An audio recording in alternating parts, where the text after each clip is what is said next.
এই হানাদার এক ঘড়ি এই জাকিরকে আমি বনপাড়াতে নিষিদ্ধ ঘোষণা করলাম। আপনারা কি আমাদের সাথে আছেন? আমি বলতে চাই,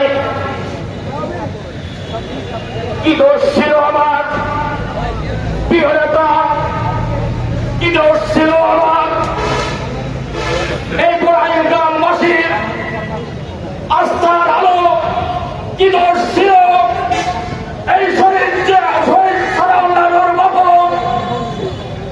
সামান্য একটি মিছিলকে কেন্দ্র করে এই বনপাড়ার মাটিতে এই খুনি জাকিরের নেতৃত্বে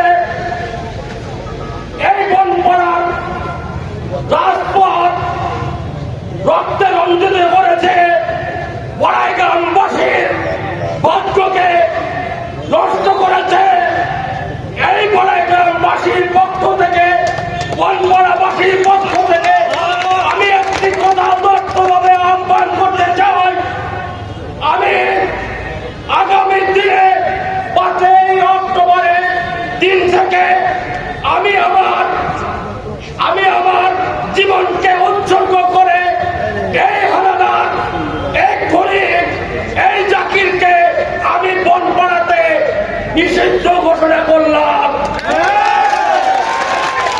যতক্ষণ পর্যন্ত এই বাবু হত্যার বিচার না করা হবে এই বনপাড়ার মাটিতে আওয়ামী লীগের কোনো ঠাঁই নাই।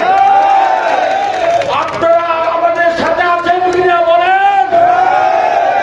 আপনারা কি আমাদের সাথে আছেন? আপনাদের হাতকে শক্তিশালী করে নিয়ে আমি এই স্বৈরাচারী শেখ হাসিনার দমন পীড়ন এই জাকিরকে মোকাবেলা করব।